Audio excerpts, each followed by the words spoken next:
ጋይሶች ኒማር ጁኒየር ወርልድ ሄሮስ ላይ የለም። ሌላ ተጫዋቾች ነው የተካተቱት። ግን እኛ ከምንፈልጋቸው ተጫዋቾች መካከል ሜሲና ሮናልዶ በ87 ሬቲንግ ካርድ መጥተውልናል። እዚህ ጋር እንደምታዩቸው እነ ሃሜስ ሮድሪጌዝ፣ እነ ኬቨን ዲ ብሮይና፣ እነ ኬለር ናቫስ፣ ፔሬሲች፣ ካይል ዎከር እና ጊቫርዲዮል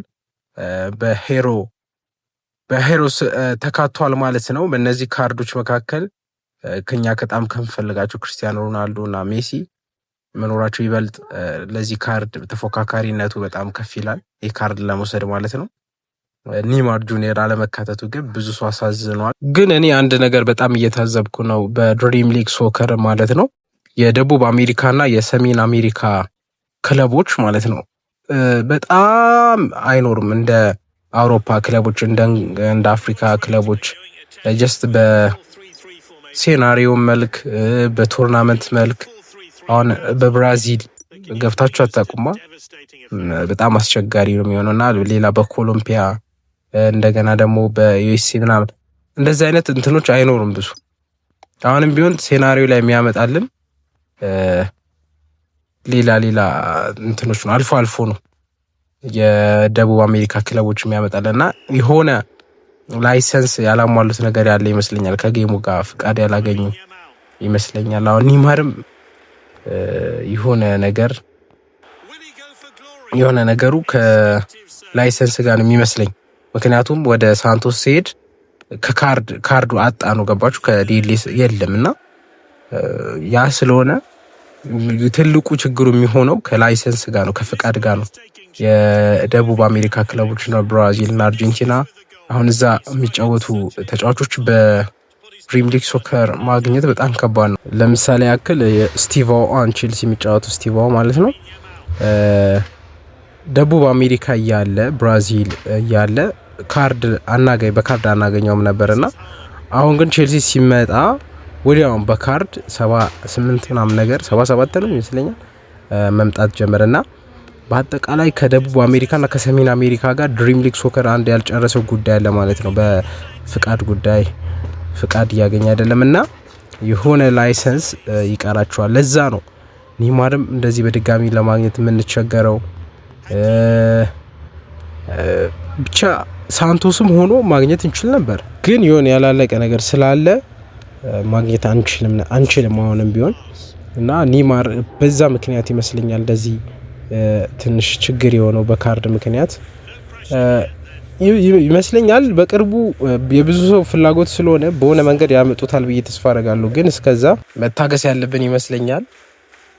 እና በተረፈ ደግሞ ዳይናሚክ ስታርሶች 2 ቀን የቀራቸው ቶርናመንት አለ። እነሱን ተጫውታችሁ ማስፈረማችሁን ቀጥሉበት። ምክንያቱም ይሄ እድል አሪፍ ይመስለኛል ለእድገቱ፣ ለቲማችሁ እድገት የሆነ ነገር ይሰጠዋል። ምክንያቱም እነሱ ለፈሰስ የምታደርጉት ምንም አይነት ነገር አይኖርማ።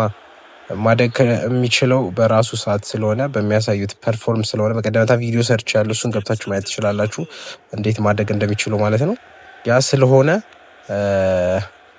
እነሱ ላይ ኢንቨስት ማድረግ ተጫዋቾች ቢያንስ 10 ከዛ በላይ ተጫዋቾች ማስፈረም አለባችሁ በቻላችሁት አቅም በቱርናመንት። ያው እኛ ሀገር ሲዝን ፓስ አስቸጋሪ ነው። እስቲ ያው ማስተር ካርድ ግዴታ ያስፈልጋችኋል። ማስተር ካርድ ወይም ፔፓል ብቻ ዓለም አቀፍ የመክፈያ መንገዶችን መጠቀም መቻል አለባቸው። ያ ስለሆነ ይሄ አጋጣሚ ለእኛ ጥሩ ነበር፣ ፔፓል ወይም ማስተር ካርድ ቢኖረን ማለት ነው። ቢያንስ ለእናንተም የሚጠቅም ነገር ነበር፣ ለእናንተም እድል አመቻች ነበር። ግን በቅርቡ እናሳካዋለን፣ አይዟችሁ። እና ስንት ተጫዋቾች እንደወሰዳችሁ ኮሜንት ላይ መልሳችሁ አስቀምጡልኝ። ከዛ ውጭ ደግሞ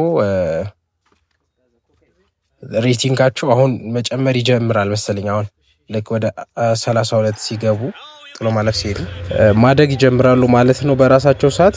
ይህ በጣም ደስ የሚል ነገር ነው። እኛ ዳይመንዳችን ወጪ አናረግም፣ ኮይናችን ወጪ አናረግም፣ ብቻ በራሳቸው ሰዓት ያድጋሉ። 90 ራሱ ማክሲመም ሬቲንጋቸው ከሆነ አሪፍ ነው፣ ያለምንም ልፋት የተገኘ ነገር ስለሆነ ማለት ነው። እና ደግሞ አብዛኞቻችሁ ደግሞ በኮይን ገዝታችሁ አይደለም ወይም በዳይመንድ ምናልባት በድራፍት በኩል ካልሆነ በስተቀር በኮይን ተገዝቶ አይደለም እዚህ የደረሱ። ስለዚህ ኮይናችሁን ኢንቨስት አላረጋችሁም፣ ወደ እናንተ ቢመጡ ለእናንተ ጥሩ ይመስለኛል እነዚህ ተጫዋቾች ቀለባሾቹ ማለት ነው። በአጠቃላይ ሰሞኑ ያው ያልቃል ዳይናሚክ ስታርሶች እኔ ምንም የለኝም ማለት ይቻላል። እና ደግሞ በምን አይነት መንገድ እንደሚመጡ እነ ሮናልዶ እነ ሜሲ እነሱን አዲስ ነገር ካለ ቪዲዮ ሰራላችኋለሁ። ለማስታወስ ያክል እነ ሮናልዶ እነ ሜሲ ካርዳቸው ከ5 ቀን በኋላ ነው የሚመጣው። ስለዚህ ተዘጋጁ። ለቤቱ አዲስ ከሆናችሁ ቪዲዮ ላይክ በማድረግ ጀምሩ፣ ጨርሱ። ሰብስክራይብ አድርጉ አዲስ ከሆናችሁ ማለት ነው። በዛኛው አካውንቴ ወይም በዛኛው ቻናል ቪዲዮ እየሰራው አይደለም የሆነ ችግር ስላጋጠመው እና ይሄም ቻናል ሰብስክራይብ ማድረጋችሁ እንዳትረሱ። በሌላ ቪዲዮ አገኛችኋለሁ። ይመቻችሁ። Donnarumma saves.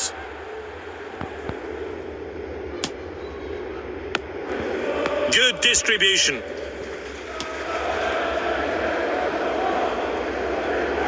Yamal looks comfortable on the ball. Mendes wins the ball.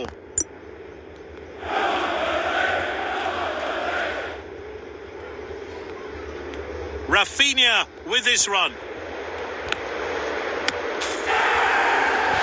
Great technique there.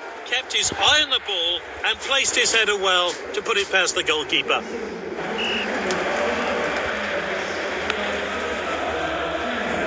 A poor ball there. Time for some fresh legs maybe. The players are warming up.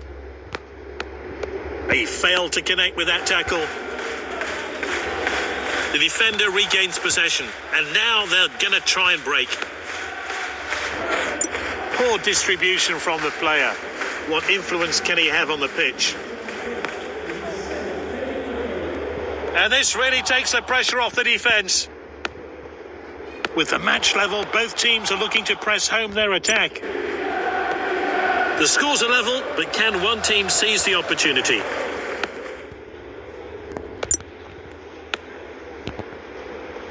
The team are looking so relaxed on the ball. Gabriel.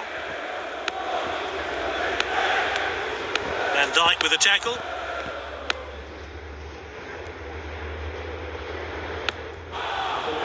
Throw in here.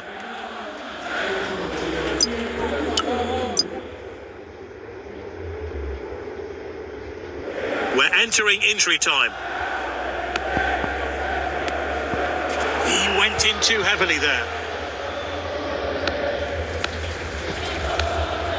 The 90 minutes are up. We're into extra time, and the tie may have to be decided by a shootout.